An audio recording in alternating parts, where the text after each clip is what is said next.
파주 운정 3지구 C12번에 대해서 한번 C12번 블록에 나와 있는 것들 한번 검토를 해보죠. C12번에 지금 6의 1이 마지막 입찰로 나와 있는데요. 요 땅입니다. 요 땅은 지금 76평이에요. 그러면 뭐 보통 아시겠지만 76평 정도 되면 뭐 4가구, 5가구 했을 때 제일 위쪽에 4층에 듀플렉스 형태로 가능합니까? 가능합니다. 그 다음에 일조권을 받지 않는 땅이니까 1층 층고도 최대로 올릴 수 있습니다. 1층 층고 최대로 올릴 수 있고 4층에 2가구 가능합니다. 이렇게 되고요. 그 다음에 토지 단가는 이제 4억 5,400으로 나와 있네요. 그래서 조성원가가 좀 낮죠. 그래서 위치가 지금 현재 이쪽 귀퉁이에 나와 있는 이 부분이거든요. 그래서 여기 부분이니까 위치가 약간 외져 있어요. 그 다음에 이쪽으로 이제 롯데 아울렛 가는 길이고요. 그래서 C12번에 대해서 좀 자세한 설명을 좀 부가적으로 한번 해드리겠습니다.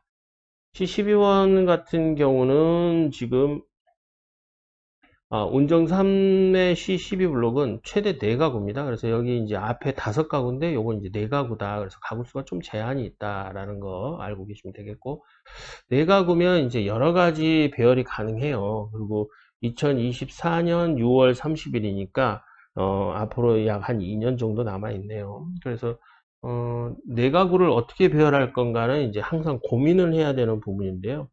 자, 뭐 땅에서 1층에 이제 상가주택을 짓고요.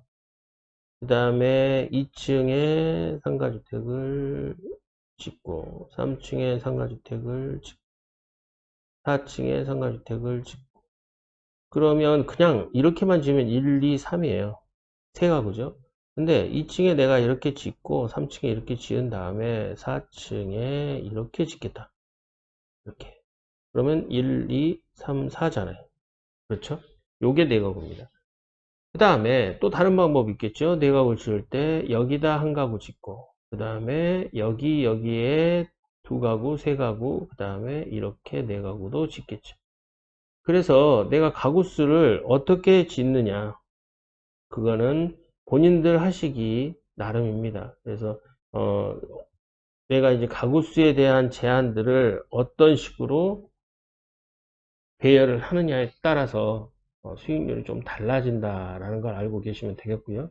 현재 이 땅은 4가구만 가능하게 되어 있다. 그래서 2024년 6월 30일까지 진행하는 곳이다. 알고 계시면 되겠습니다.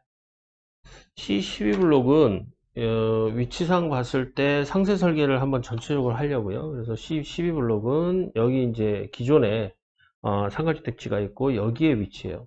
이쪽에. 그 다음에 이제 운정 3구역이 이렇게 되고 여기는 이제 교화지구예요. 그래서 기존에 주거단지에 접근하는 곳이고 이쪽으로 가면 롯데 아울렛이고요. 여기에 이제 큰 도로가 지나가고 있죠. 그래서 C12블록 위치를 한번 참고로 보시면 될 것 같고요.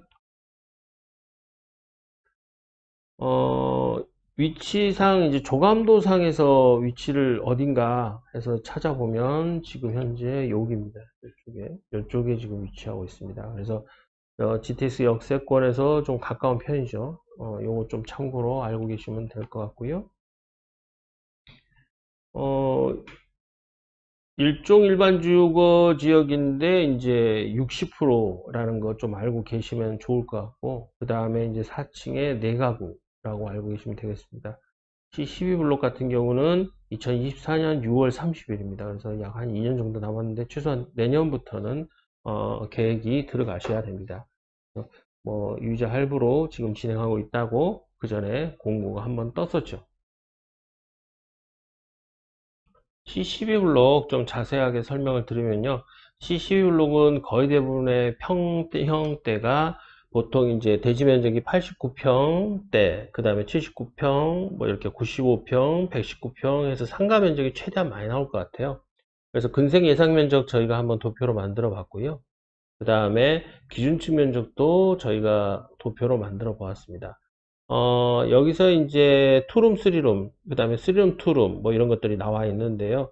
C12, 지금 말씀드린 C12 블록, C12 블록은 몇 가구입니까? 4가구죠. 그래서 4가구를 어떻게 할 건가 고민해야 되는 부분입니다. 아까 앞에서도 말씀드렸지만 우리가 이제 상가 전용 면적에서 근생 면적이 보통 한 38, 34 뭐 이 정도 나오니까 면적은 좀 충분하다고 보여져요. 1층 면적이.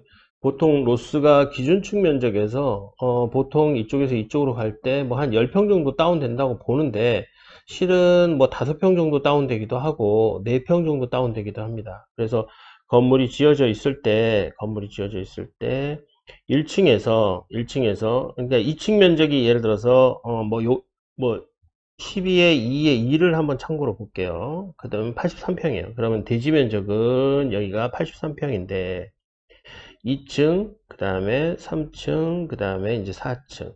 2층, 3층, 4층 여기 면적은 50평이 나와요. 50.3평. 그러면 1층은 주차 때문에 로스되는 면적이 몇 평 정도 되느냐? 보통 뭐 여기서 지금 35.3평이라 했으니까 이게 이제 요게 근생 면적이고요. 35평. 그러면 50평에서 보통 한 5평 빠진 45평 정도 빠져나가는데 45평에서 요게 이제 위로 올라가는 계단 승강기 면적이거든요. 그래서 보통 한 여기서 한 10평 정도 할애를 하는데 이게 계획을 잘하면 4평도 되고 5평도 되고 6평도 되거든요. 즉 이게 실제로 35평을 잡아놨지만 면적을 계획하는 데 따라서 계획이 특화 설계를 조금만 열심히 하면 40평도 나올 수 있고 그 다음에 45평도 가능하다. 그래서 근생 면적을 어떻게 만드느냐가 이제 제일 관건이고요.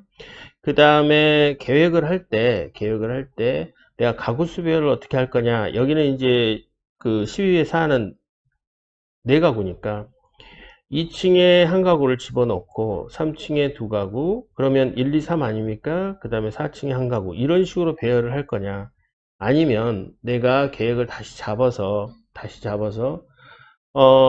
2층에 한 가구 3층에 한 가구 4층에 2가구 이렇게 작업을 할 거냐 요거는 우리가 특화 설계를 할 거냐 검토를 할 거냐 이거는 검토를 해봐야 된다. 특히 1층의 상가 면적을 최대한 넓히는 게 제일 중요하고 그 다음에 두 번째로 중요한 거는 상가의 전면 길이 상가가 차지하는 이 전면길을 최대로 넓히는 거 이것도 중요하다.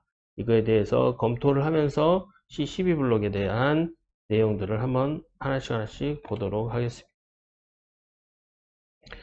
C12블록 보시면 지금 현재 상가 위치가 우수한 곳과 빠른 착공이 필요한 것들이 보여져요. 그래서 저희가 표시할 때 빠른 착공을 한다. 그러면 늦게 지으면 수익률이 떨어진다 라고 말씀드릴 수 있는 곳을 저희가 표시를 해 봤고요. 그래서 여기 이런 데는 빨리 지어야 됩니다. 늦게 지으면 수익률이 떨어져요. 그 다음에 이제 아무래도 상가 입지에서 유리한 곳 여기 이런 것들은 좀 빨리빨리 지어야 되는 곳으로 표시를 해 봤고요. 그 다음에 상가 높이가 좀 자유로운 것을 또 표시를 해 봤어요. 그래서 상가 높이를 높이면 높일수록 내가 어디까지 활용도가 있을 수 있을까 한번 그거를 검토를 해 봤는데요. 그래서 상가 높이를 자유롭게 높일 수 있는 곳들 자 이렇게 좀 표시를 해 봤습니다. 근데 이제 살짝 걸리는 부분도 있어요. 그 이제 협의를 하면서 풀어 나가야 되는 부분이고요.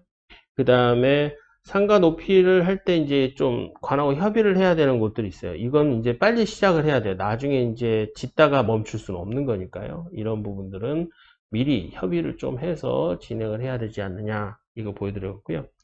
그 다음에 특화 설계, 앞에서 말씀드린 특화 설계를 해야 되는 부분들 저희가 또 표시를 해 봤습니다. 그래서 위치별로, 형태별로 디자인을 쭉 해 나가면 건물의 가치가 좀 상승하는 것들이 많이 나와요. 그래서 이런 것들 좀 참고로 하셔서 진행하시면 아무래도 자산 형성에 유리하지 않을까 해서 말씀을 드렸고요.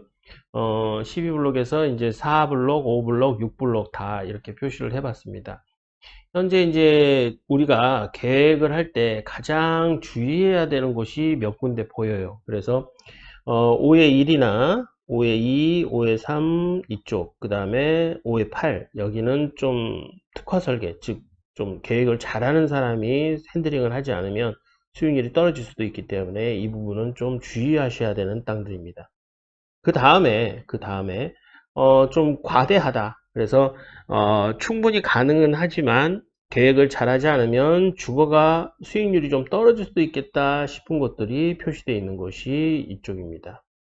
그 다음에 좀 뭐랄까 충분하다, 가장 적정하다, 그래서 계획을 먼저 좀 진행하셔야 되는 것들 표시를 해봤고요.